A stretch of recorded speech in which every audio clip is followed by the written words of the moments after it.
All right. Hello, everyone. Welcome to the Blueprints for Belonging series, conversations on creating intentional communities.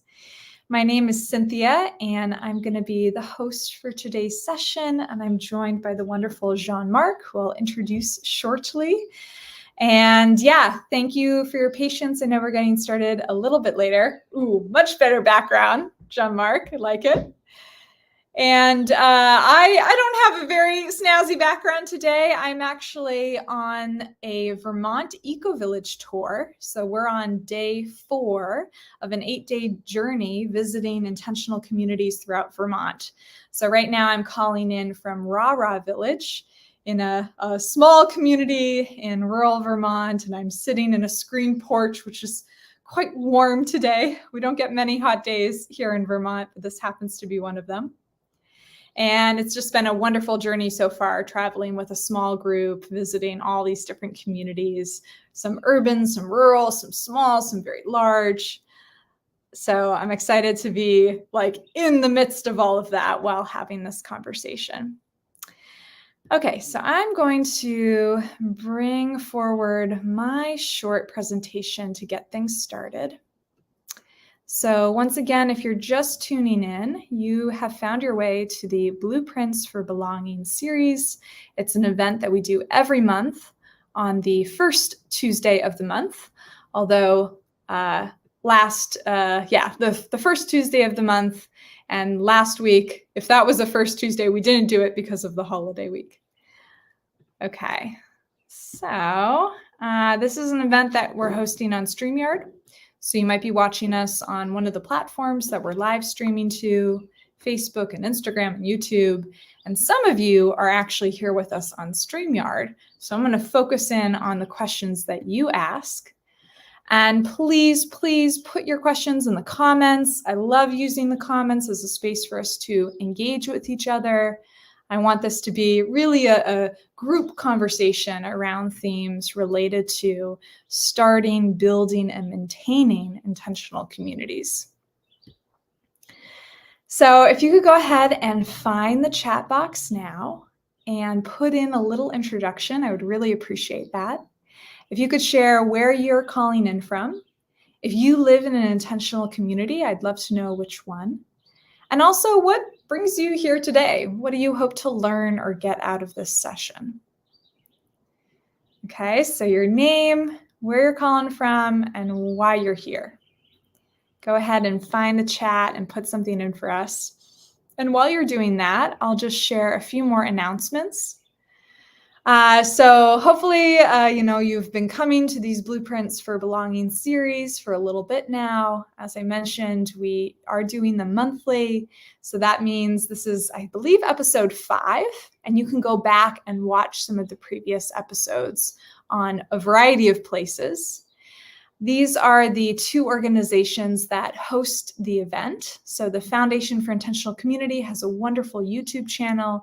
You can find this video as well as a lot of other great videos. And then my organization, Community Finders, we specifically offer resources to help people on their path towards community living. So I'll mention briefly, both of these organizations have opportunities to get involved. IC.org is the website for the Foundation for Intentional Community.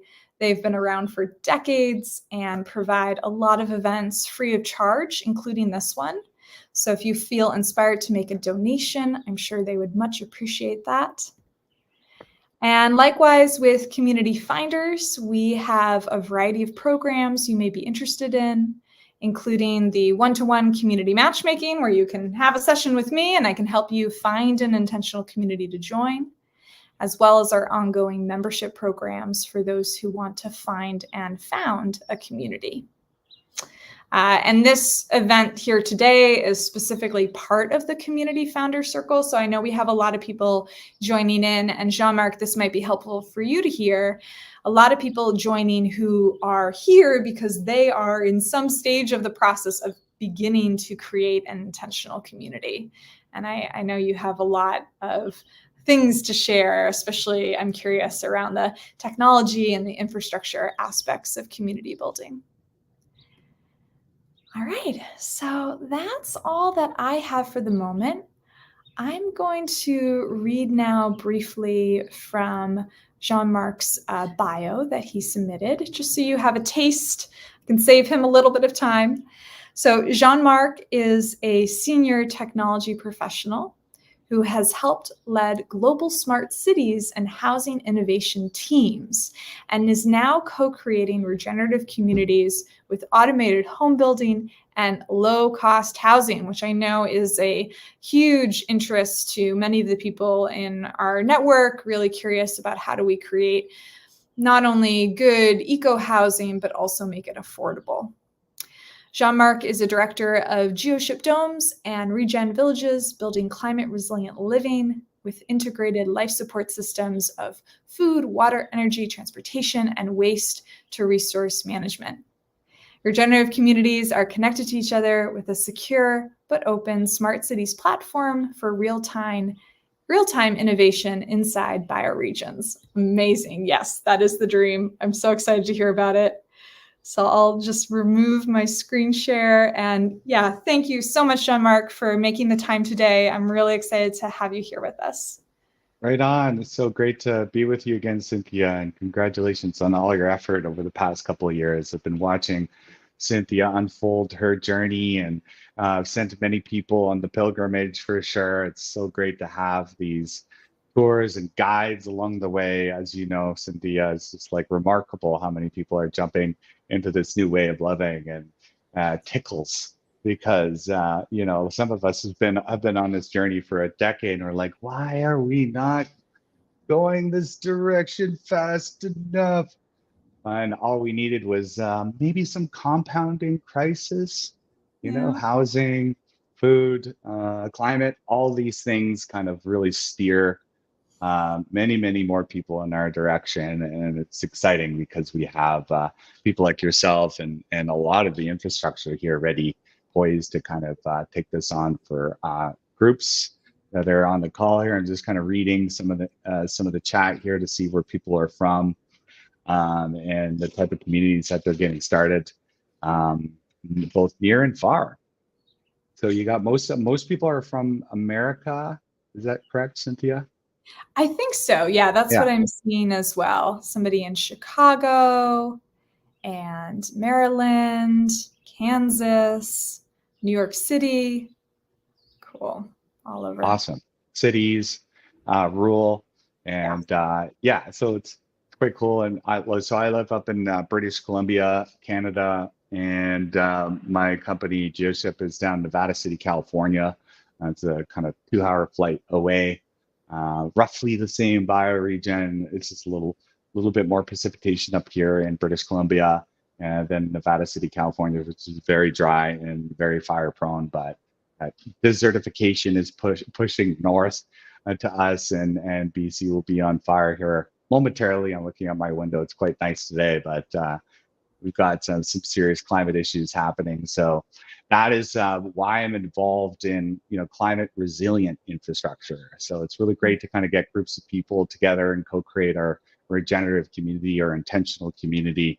But it's important to kind of understand that the world's changing quite quickly and mass migration is happening. Maybe just a few of you right now in your group's going to take a piece of land and do something cool with, but there's more and more people flooding into the various regions, and it's just important to understand how that migration works in our country. I was on a call today with a group down in Asheville. There's a lot of really great climate safe areas in the U.S. where people are migrating heavily to, and the East Coast certainly has a lot of those climate safe areas, and the West Coast, there's still a large population of people in the urban areas that are flooding out into the rural areas. As you know, in North America, 98% of the continent is rural. So it is untouched.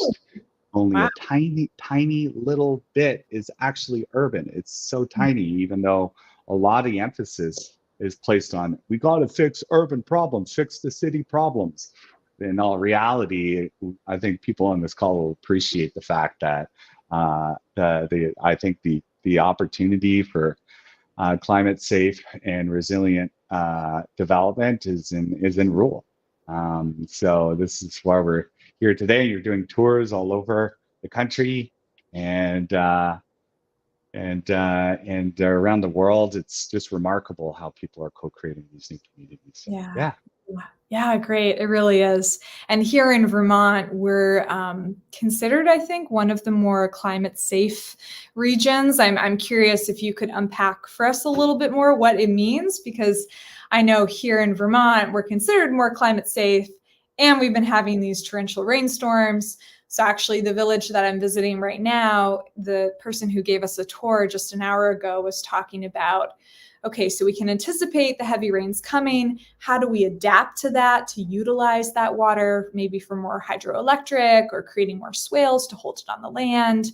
So it feels like wherever you are, there's going to be changes that we need to adapt to. So yeah, curious your thoughts on that, Jean-Marc. Yeah, you're right. Like everywhere it gets affected, even Miriam in Montreal and Canada, and Ida living in New York City. I mean, everybody's affected. We're just using now different technologies to kind of adapt to that.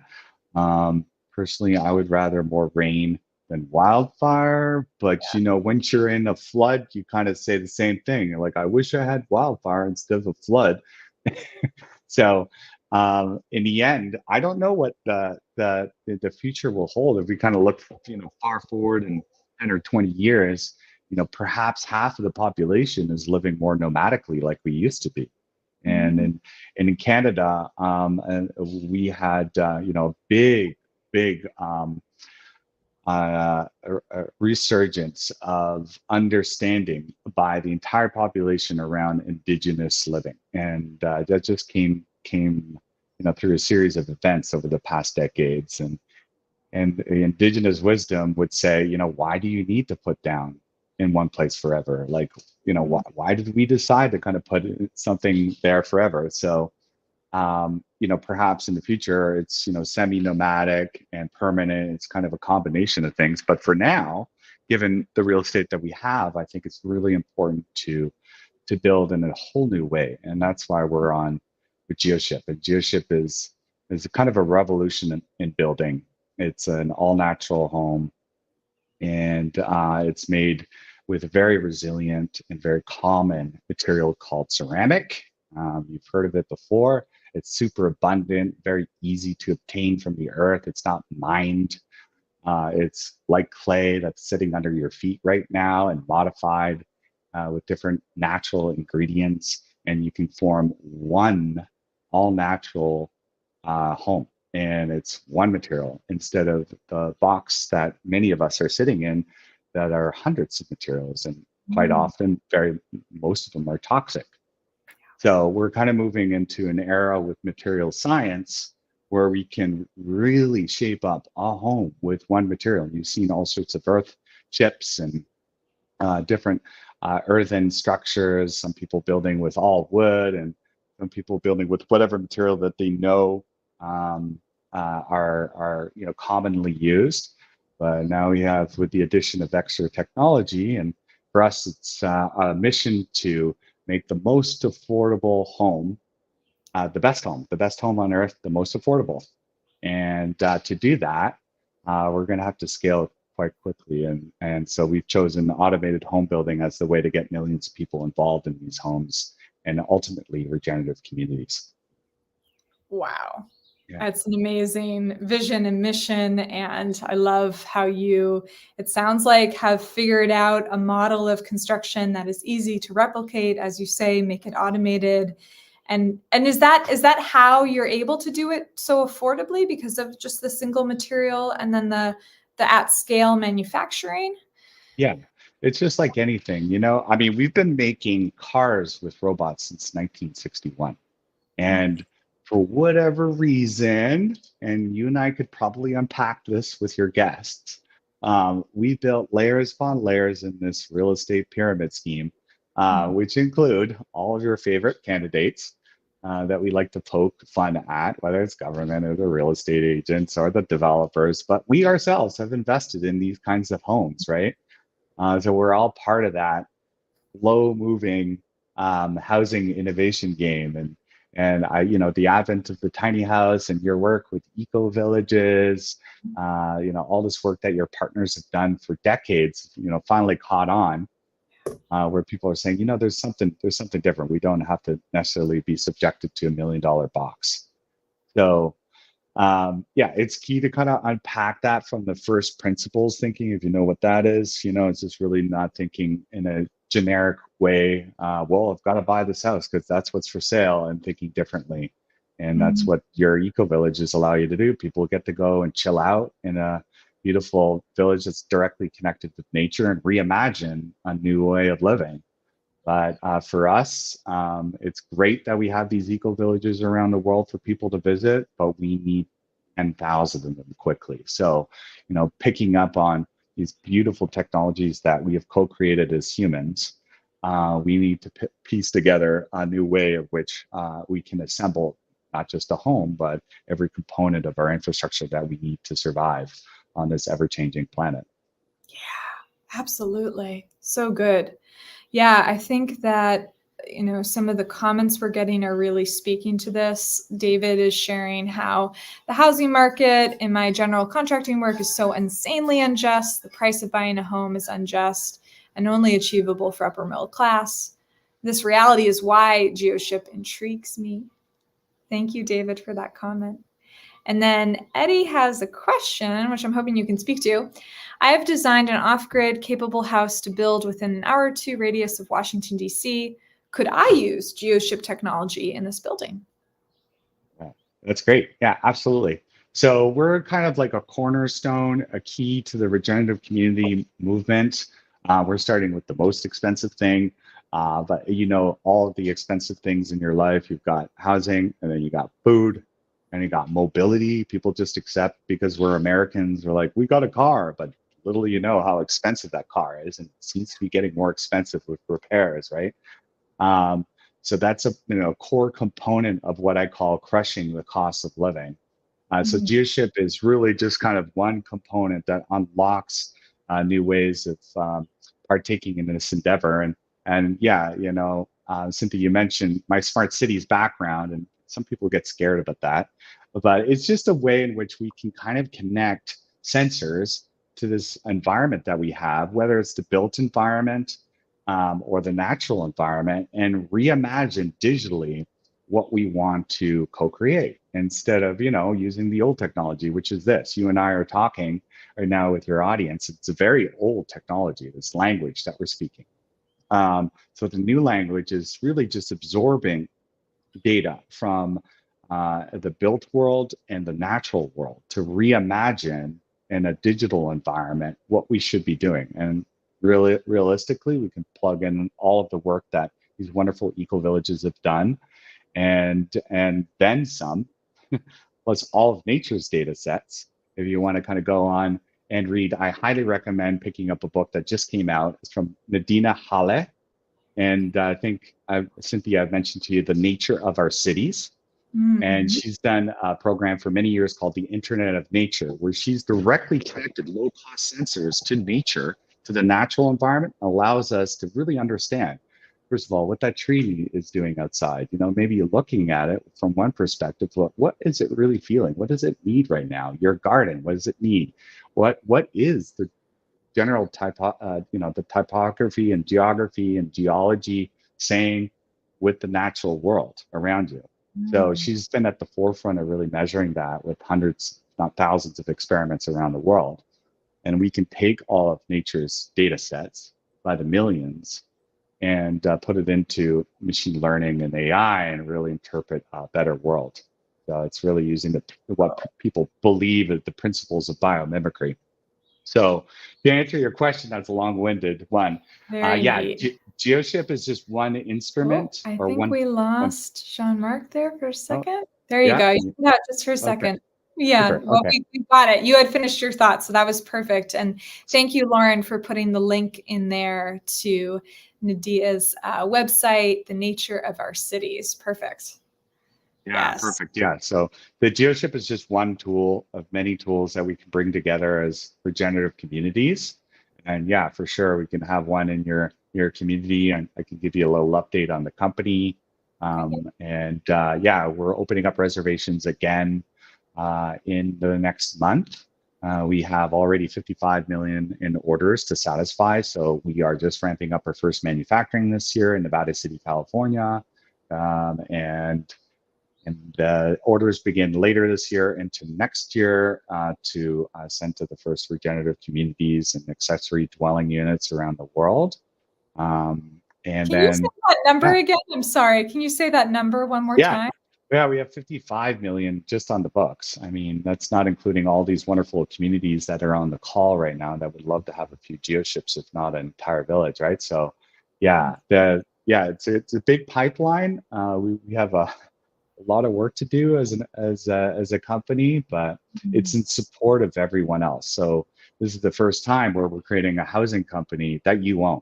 So you're not just building eco village with your bare hands and doing short-term rental or selling real estate in a traditional way. You can come in, you can own the company dealership, you therefore own the factory, you own the material, you own all these other components of the eco village or regenerative community, and you can first of all gain a little bit of extra wealth. Second of all, some extra knowledge, and then perhaps take some of that and share it with some other regenerative infrastructure companies. Maybe you want to buy into the solar company, or maybe you want to buy into the vertical farm company. So it's entirely vertically integrated. It's a departure from our current real estate where you would just buy a box and that box continues to appreciate in value technically. You're owning the actual housing company. I didn't realize that was part of the model. Are Yeah. you saying that it's structured as a cooperative or that people invest, or Yeah. can you say a little more about Yeah. that? So there's this thing that I'm sure a lot of your communities may know, and anybody on the call can pipe up if they've ever done fundraising in the new way with equity crowdfunding. I launched a company in 2014. It was the first one to do equity crowdfunding in North America, and we use the power of the crowd, as we call it. So you put your product up on a platform, and it goes out to the world, and they can invest just like crowdfunding, but you get shares in that company. It's Okay. called equity crowdfunding, and we've done several rounds to get us to this point. So dealership is entirely created by thousands of regens around the world that say, we want a better way to live. Here's $100 or here's $1,000,000. And they invest through this platform to co-create dealership, but also give us all of the intelligence that we need to operate. And then of course, to get us through for in perpetuity, we have this army of regens and just wonderful investors who want a new way of living around the world to kind of support us in our movement. Whew. Oh my goodness, so inspiring. Yeah, Congratulations. Whoa. yeah, Like I'm yeah. getting goosebumps despite this heat. Yeah, it's an SPC, so we're a social purpose corporation out of California. But I'd love to hear from your audience there if there's different ways in which they see us kind of combining our model with the community model. We're just getting into our adventures of partnering with different regenerative communities and intentional communities around the world. Everybody's got a different construct, whether it's with fiat currency in a traditional way or a Web3 and on-chain development and exchanging digital currencies. We're kind of playing with both. Yeah. Very cool. Very, very cool. Great. And I feel like there's a lot of questions coming through more specifically to understand the buildings themselves and some of the materials and the design aspects. But maybe if we could back up just a little bit, Jean-Marc, because I feel like I would love to know more personally about you and your journey. Like, how did you come to this work? And, did you come up with the design for GeoShip? How did that evolve? But maybe if you even want to go back a little further and share like a bit of your story, just so we have a sense for you and where you're coming from. Yeah, absolutely. Yeah. Yeah. And I encourage you to go check out my LinkedIn profile. You hear all of the gory detail. Connect with me on LinkedIn. But yeah, I like a lot of your participants here, once lived in a big city and moved out to British Columbia at the birth of a new ski resort. And I was like, enough of this big city thing. This is too crazy being a digital guy, I start to lose. We're all lost in this digital box, the screen that I'm talking to you from. Unfortunately, now I'm sure this will change. We'll see each other in person soon. Yes. So I was like, how do I get back to nature? And it literally was uprooting myself and moving to a brand new community. And the benefit is that it had a brand new ski resort was starting. So it's like, great, I'm in this like new ski resort municipality. It's all great, small community of 7,000. But then all of a sudden, the new ski resort brought in thousands more, and it became a very peace. It was once a very peaceful community, became a very busy ski resort community, and the only pain that everybody felt was the cost of living with real estate prices. So it became, you're living in paradise, yet everybody's grumpy. So we have this problem in rural where all the pretty towns in North America and around the world just got inundated with new people through the pandemic. So myself included, I have since left that big community of 7,000, turned to 15,000, to living in a small village of 1,000 and co-creating new villages of 100 people on the periphery of this community. So I went from being a digital um, developer of many large platforms around the world to toying with hardware, which I never imagined to do. It seems so foreign to kind of be in housing, being a digital guy. But now with the power of automation, you can really tap into that. It's anybody's game. With AI, anybody can code up a website. You can learn new things about hardware, especially around resilient living when these compounding crises emerge and you have to force yourself to learn how to either build from hand. For me, I'm a tech guy, so I want to learn the hardware and the software that will kind of co-create this next way of living. So that's basically my journey, moving from urban to rural and absorbing this new period of regeneration. Amazing. And the concept for Mhm. GeoShip, was Mhm. that something Yeah. that? So people all know about Buckminster Fuller. So Mhm. he was the visionary. If anybody is sitting in a dome right now, let us know and send us a photo of your geodesic dome. This is the geoship is a geodesic dome. So we owe everything to Buckminster Fuller. If you don't know about him, I encourage you to read about him and watch videos about him. And we took, some of the pain points in his product and are automating it with one all natural material. So it is not my idea to do the geoship. It's Morgan and Boss. They're the co-founders of geoship, and you can hear about their adventures on geoship.is. We have a site right now that's evolving. In the next couple of weeks, we're going to have a lot more content with a new version that tells the story about geoship in a much deeper way. Okay. And you can get into the science of everything from materials to history and where we could go with communities and onwards. Amazing. Can you say the website one more time? Geoship.is. So you just type up geoship, you'll get to it. Okay, perfect. Thank you. Yeah. Thanks for that backstory. Yeah, so there it is right there. There's the Yeah.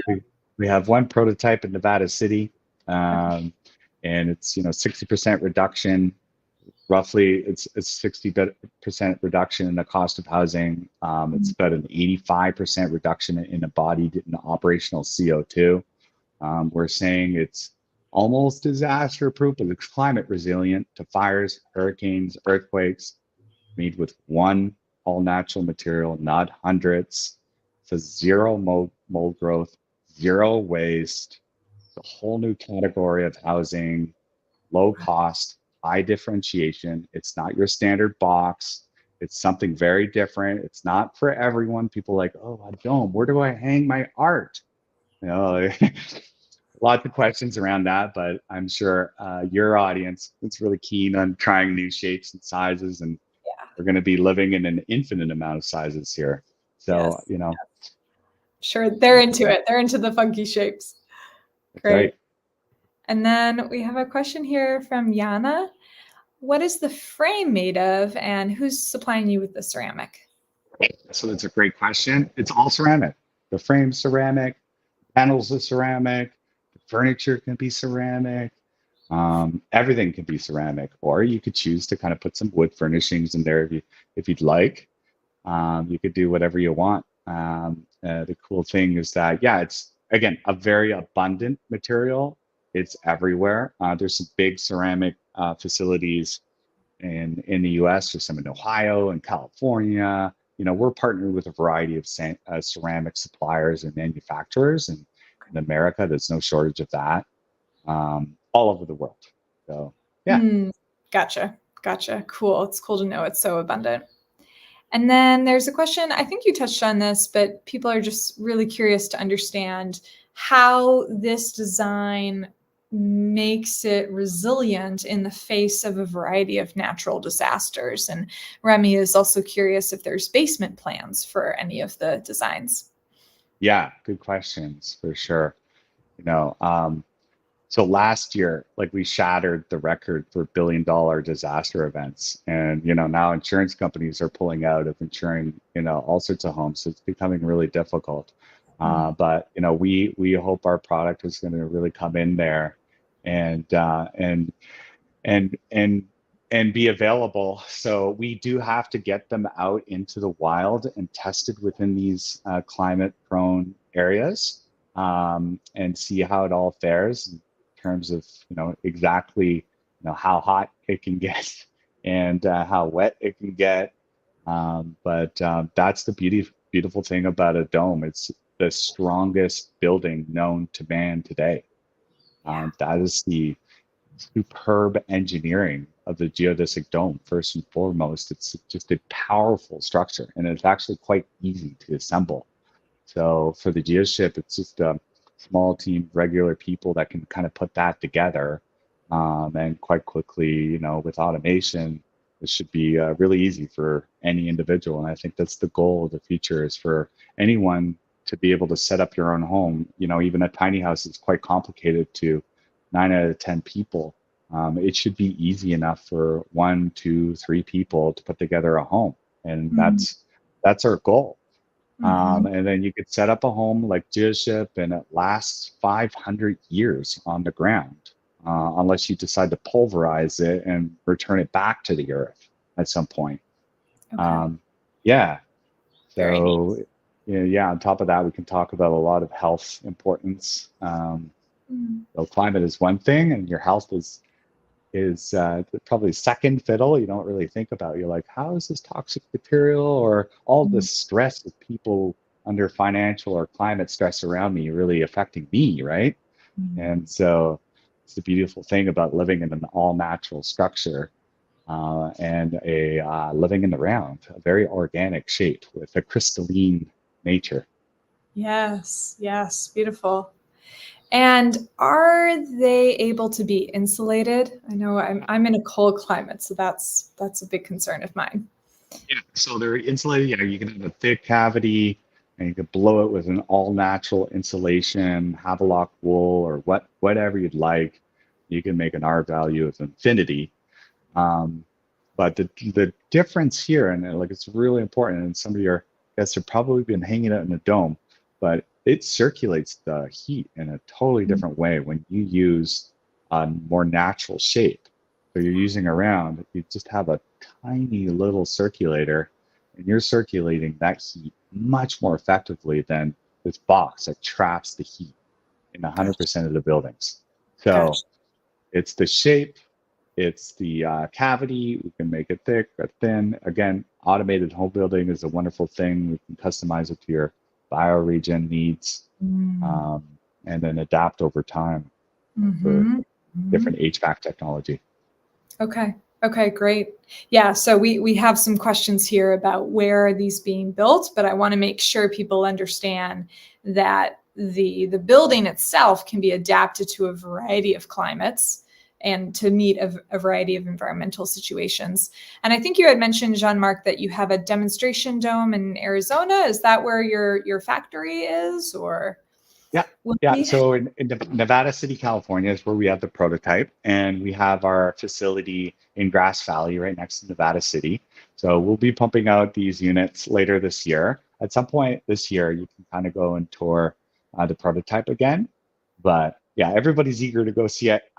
Really encouraging people to like just take stock and what you can check out online. So the website, we'll have a brand new website here momentarily. We'll have tons of video content and tons of virtual events for you to join in for with not just myself, but the founders and our co-CEO and other regens. So you can really tap into that knowledge base without burning CO2 to go and visit us. But quite quickly, you'll go to see geoships out in the wild next year. And yeah, I look forward to working with you, Cynthia, on a great tour and a great new tour in 2025 and beyond. Oh yeah, yeah. We got to include some geoships on our tour. Absolutely, yes. Yeah. Good. Yeah, I'm seeing a lot of questions about people wanting to come visit and see one. So it's good that will have a new website soon where people will be able to get a real sense through the online materials. Yeah. And yeah, oh gosh, I'm seeing a lot more questions. People are really wanting to understand like the material and if they can do it DIY. And, Ida is asking, but wait, ceramic, if it falls to the floor, it breaks. How are you saying that this will stay stable under extreme conditions? So, Well, you just if anybody saw the Starship go, and so Elon is about to launch yet another Starship rocket launch from Starbase in Texas. I was down there a couple of months ago seeing this crazy thing. They're launching rockets to Mars, and they've got a village down there at Starbase, and it's got air screens and tiny houses and shipping container homes and like remodeled 50s bungalows, and we'll have a geoship community down there. Those starships are clad in ceramic. That's how they survive the heat. It's all wow. ceramic. So there's different composite, and yeah, I'm not a material scientist, and luckily we got rock star material scientists, but even that information, it's really over my head, the complexity of chemistry. But it's essentially the ceramic, it's the same composition as your bone. It's a Mhm. super, super strong material, stronger than your bone. It's been used in all sorts of industries. Yeah, so the common thing is like, yeah, your china or your toilet, but there's different composites that we're using, and yeah, it's incredibly strong and incredibly resilient. Okay. That Okay. better than wood, metal, and concrete. Those things that we've been left with three materials. There's an infinite amount of materials, and we're building with three. It's kind of really ridiculous, right? Let's just build with we make more concrete blocks per year. It's like in the trillions of concrete blocks, right? And it's, Mm. it's so bad for the environment. Yeah, yeah, totally. Okay. So they're sending this stuff into outer space at the head of the rocket ship. So it must be incredibly Whole strong. rocket ship. The whole Oh, rocket ship is clad in ceramic tiles. whoa, that's Yeah. wild. Well, since you mentioned concrete, there was a question earlier. Some folks are familiar with 3D printing and especially using concrete to like create a 3D. Are you using like a 3D printer for this? Is it similar? Is that Same, related in same. any way? Yeah, so like these are all great new technologies. The 3D printer is fabulous because, as you know, you can get a small one in your home. You can start playing around with 3D printed material, bioplastics, or 3D printed metals. You can do everything with this little robot, essentially, right? And so it's been popularized around the world by 3D printing out of various forms of concrete for the most part. There's some people that are 3D printing with mud now, and it's a fantastic technology. We're using injection molding. So it's a Okay. very common automation process that's happened around the world. Your toilet's probably injection molded in some factory in Asia or America. And yeah, that's just what we're using at the moment. There's hundreds of automation technologies out there. The 3D printer is a big one, though. It's great. It's pioneering a lot of this automated home building. Yeah, yeah, it is. It's really great. Good. Whew. Well, I feel like we just did like a deep dive into GeoShip and the architecture and the design. And I wonder if we can talk a little bit more now about your other work with Regen and your more village-based aspect of what you do. Yeah, if you want to fill people in on Regen and Rebuild and some of the events, that'd be great. Yeah. So big on the events. I've got just a little event here in my bioregion called the Kootenai Resilience Festival, where we're smashing all these technologies with music together and just getting people aware, first of all, of different food, housing, mobility, and energy systems. And then, yeah, using AI to help synthesize a lot of this information, because for forever it was just us on different video calls talking about it. Nobody could champion it. So hopefully AI will help nurture a lot of this information into action. So yeah, on the event side, we're going to do a lot of different things over the next year with different regen communities. I work with Regen Villages. It's a smart city platform, which first of all helps digest, aggregate all of the bioregional data with machine learning. It's a software stack, allows you to digitally twin a development that's right for the bioregion instead of some architect or developer coming up with a concept. It's nature co-creating with you what's right based on all the bioregional data. And then it becomes the farmhouse server, so to speak, to operate all of the infrastructure, your food, your housing. Um, yeah, everybody needs some help with these communities. As you know, at some point, we'll have mitigated a lot of the cost of living and we can kind of go back to just being calm. But right now, it's really helpful to kind of optimize some of these communities. And that's what Regen Villages does. But I support a lot of other intentional communities. In my neck of the woods, I've got a little one going. And yeah, it's great. We're a co-ownership model. It's a corporation set up so people can kind of buy in shares in the company, and they come with their idea of a micro home structure at first. I mean, in another year or two, we'll have the GeoShip. For now, they come with their tiny house, and we get onto a piece of land. It's as you know, it'd be very low cost. So if you have the right structure together, which is helpful, and that's why your guidance has been really, really important for a lot of intentional community developers and people that want to get involved. It's like, how do you choose the right methodology with a legal entity and the right lawyer, with the right financial system, plus the right accountant, and the right social structure to begin with, and the right governance model. You're getting started on the right foot. And over the course of many meetings, you get to go and jump into actually co-creating the community and doing so with a great foundation. So that's what we do up here in Canada. We've got a lot of land and very few people. So hey, you can all come up here to Canada. It's all good. There you go. Lots of land and space up there. So are you saying the community that is nearby you, is that where you're living now or intending to live, or you're just helping them get underway? Yeah, myself, I kind of live downtown in a small traditional village, and we are co-creating just a half hour away a brand new community. Pretty much as we know, like these downtowns, wherever you are, pretty little villages have been inundated with people, so everybody's been forced out, and that's fine, right? But we don't want to create suburbia. We want to create eco villages or intentional communities and regenerative communities. So it's great to kind of offer up this knowledge to different groups to get started. But you and I have chatted about how do we optimize that whole process. If we could digitize the whole process, that would be amazing. So I imagine a future where it'd be easy to get involved in these intentional communities as buying a car, if not faster. You'd say, I like that group. That person's cool. I already know that person. That infrastructure suits me. How about this kind of revenue model? Check. And then you connect and you can get involved with just a little bit of money. Just like GeoShip, you can invest $100 in GeoShip and you get involved in GeoShip regenerative communities.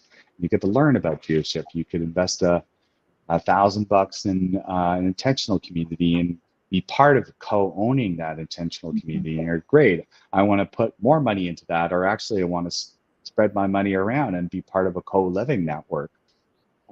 That all needs to be digitized. That's unfortunately, I'm a digital guy, so I'm like, I look forward to working with you, Cynthia, on that model and the other regens around the world, so we can really let this whole process get a life of its own and see the different models that are erupting.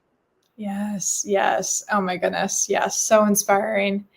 Yeah, that's my vision too, because as you started at the beginning of our talk sharing, we have this broken real estate system where people are just trying to find a home on Zillow at the lowest price they can, and they don't know their neighbors, and just the whole process is divorced from people and place and deeper relationships and connection. So to automate, but also make it a more community-centric process where people can build relationships and find their people, find groups that are aligned with their values.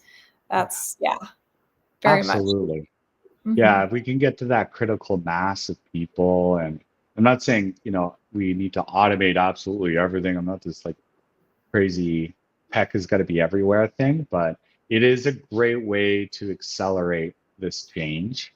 Digitizing our platform and the services, and then automating the infrastructure will make it way more affordable for billion people that are sitting. There's 1.7 billion people without adequate shelter. There's 200 million people homeless. There's billions of people living in poverty. These people can leapfrog all of this crap that we have created in this world if we kind of flow out this innovation in a wonderful new way. And then we could go back to maybe making all sorts of things by hand in a traditional way when you have all this free time and money, right? Yes, exactly. Yeah, the system and the world we live in has created so much stress that it's hard to even do those more time-honored, more natural way, slower pace way of doing things. So what I'm hearing from you is use the technology to get people into a better situation so that we can then have the space and the ability to create from there and regenerate. Yeah, critical mass. This system is just so entrenched to the real estate system, and that that way that we built, and it's extremely expensive. I hope we're at the peak expense, but if it got more expensive, that's good for us too, right? There you go. Right. The worse the problems get, the more appealing our solutions become.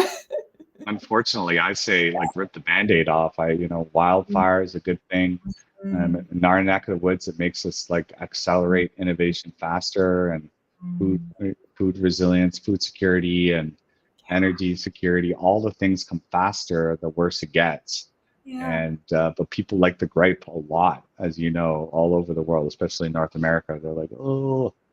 So thanks to all those people on the call for being bold and going on a great eco village tour with Cynthia, and just saying, I'm going to lead a group of people into this path of regeneration, because it's not easy, but it's so worth it. And there's a million of us in the regens that are going to support you better and better as we go along in the next few years. It's just going to get easier and easier as we go along. So we need those leaders that are going to step up and invest in the companies that matter and collaborate together. It's not one village, it's not one company, it's all of the companies that are going to create this holy grail of regeneration.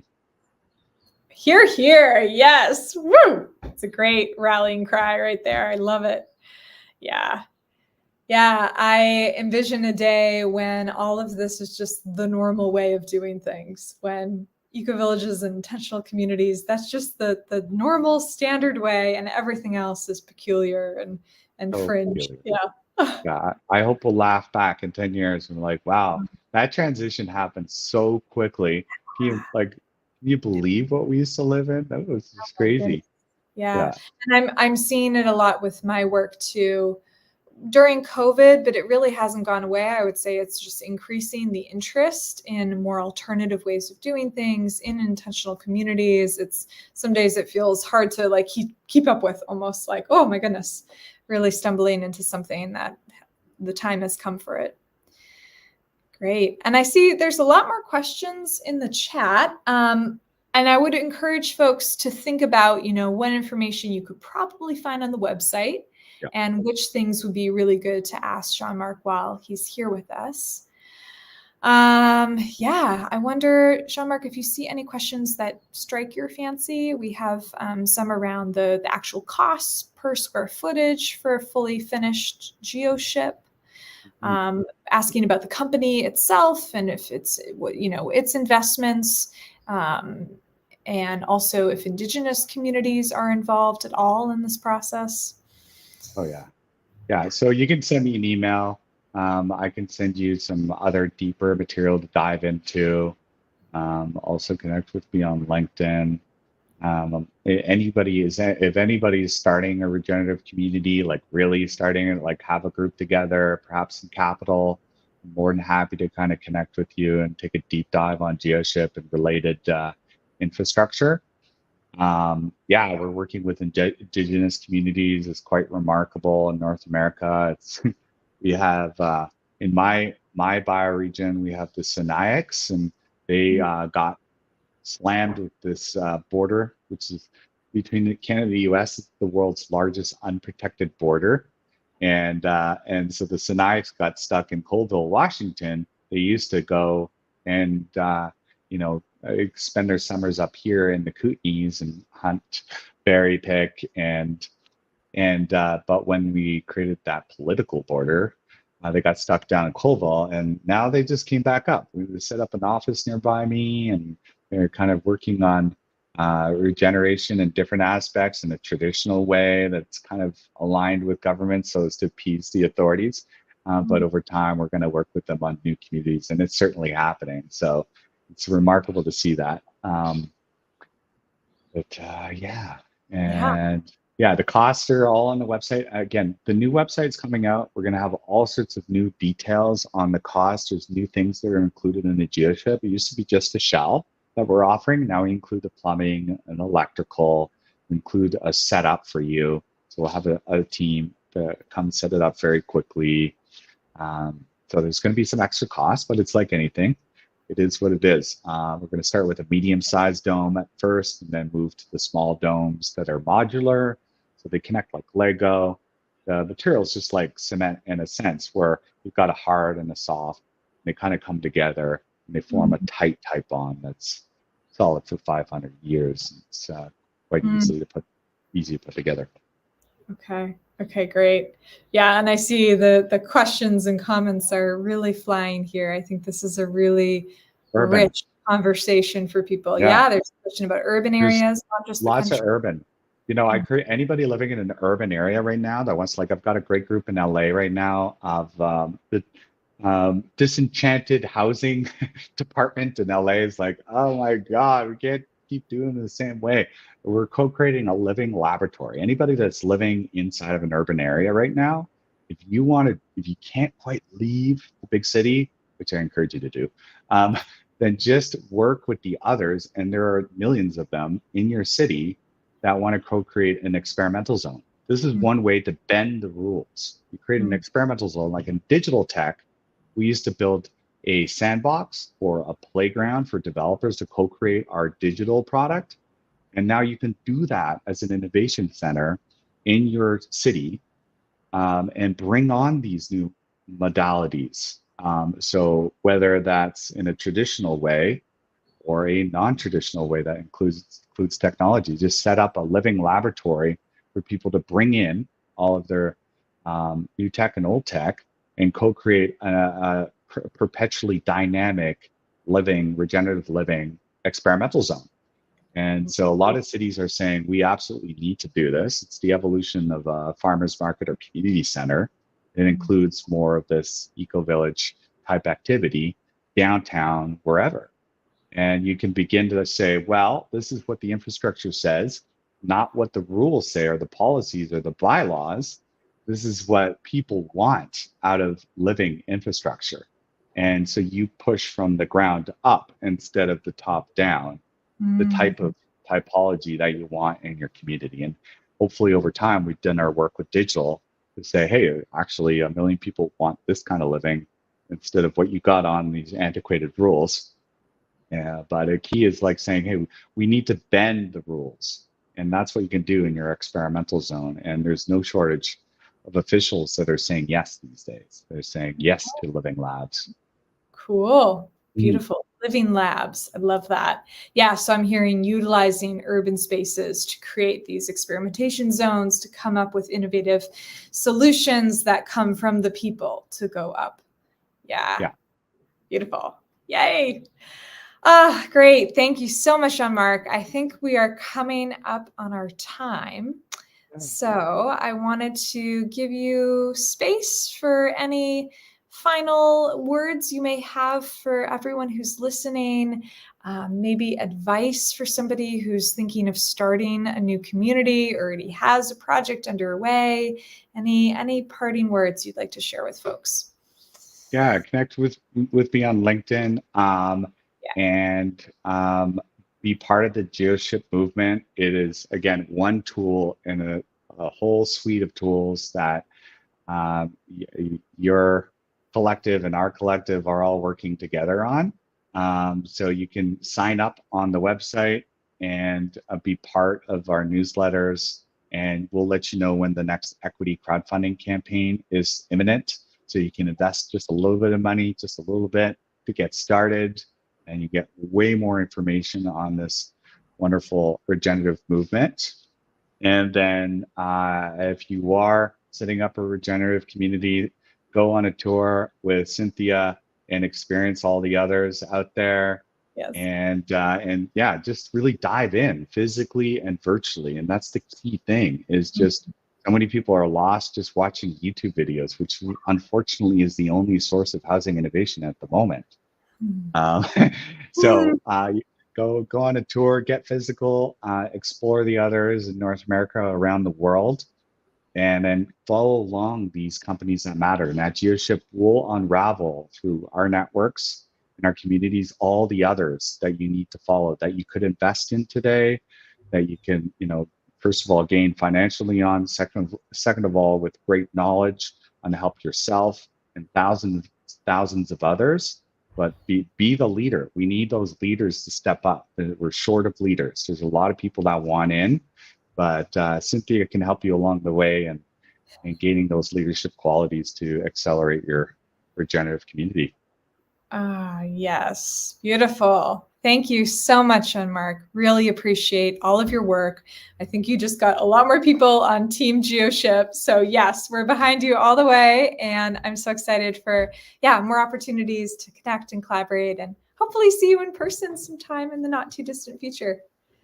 Right on. Looking All forward right. to it. Sweet. Okay. Have a great rest of your day. Thank you again. And thank you everyone for watching. I hope to see you on next month for another speaker. Take care and best of luck with all of your projects.